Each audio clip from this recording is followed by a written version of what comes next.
Okay, I want to go over all the steps to graph this equation.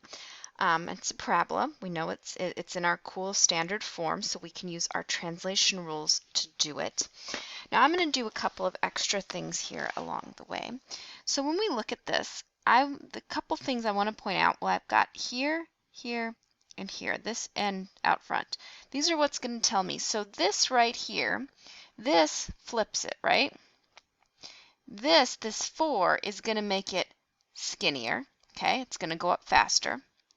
This is going to move it left 9, and this is going to move it down 1, okay? So that's all the stuff we can tell just by looking at it. So when I go to graph this, I know that my vertex, which was originally 0, 0, is going to move over 9. 1, 2, 3, 4, 5, 6, 7, 8, 9, okay? And then it's going to move down 1. So my vertex now is going to be at -9, -1, okay? I also know it's going to go downward, right? But the question is kind of how skinny is that 4 going to make it? Well, what I'm going to do is I'm going to find my x and y intercepts, because that's going to allow me to kind of give me a gauge of how far over to get. I mean, obviously you can pull any points you want, but the x and y intercepts are something I often ask for, as well as many things ask for, so they're a good place to start. So to find the x-intercepts, okay, I set y equal to 0, and I get this. So I get 1 equals -4x plus 9 squared. So -1/4 equals x plus 9 squared. This right here, if I took the square root, would give me an imaginary number. Now I could tell looking at this, if going the wrong way, that I'm not going to have any x-intercepts, but this is the algebraic proof that shows, hey, no x-intercepts. Okay? If I was going upwards, I would have 2. I'm not, though, so I don't have any. I can look at the graph and know I don't need to look for them, but in this case, I just wanted to go through the steps of doing that. Now to find the y-intercept, I'm going to set x equal to 0. So I have y equals, let's see here,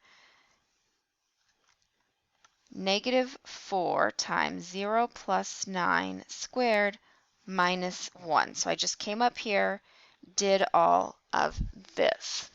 So then what do I have here? I have -4 times 81 minus 1. So I'm going to have some huge number.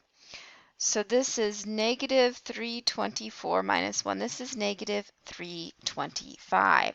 So you can tell that this is going to be way the heck down there. So this is going to actually be really skinny. And so when I draw this, I'm going to make it look something like this, knowing I'm not going to hit that until, you know, -325. It's going to take me a long time to get over there. Make sure you have this. Something this big, I wouldn't expect you to graph on it, but make sure you know what it is. I've got my intercept. I only have one intercept in this case. If you want to throw another point in here, like, okay, where approximately am I going to go? It's really easy to pick something like pick something close to it. So like I might pick, you know, -8 and -10, which I know should be symmetric. So that gives me a good idea of how far. So if I did -4 times -8 plus 1 squared minus 1, well, that's going to be 1. So that's -4 minus 1. So that's -5. So 1, 2, 3, 4, 5. And here's -8. Okay, and then over here, so this is -8, -5. Then if I put in -10, same thing over here. This is going to be -10, -5. Okay, and again, just another way to kind of get exactly how fat or how skinny it should be. The last thing we want to make sure we graph on this is the axis of symmetry that goes right through the x-coordinate of the vertex, and it is going to bisect it so that each side of these are the same distance. So then this is the line x equals -9. Okay, and it's always whatever that x coordinate of the vertex is, it's just going to go straight through it as a vertical line. Okay, so that gives you the process of how to do this. This is all pretty much translation. The only thing we're adding is we're adding that coefficient out front that can make it skinnier or wider.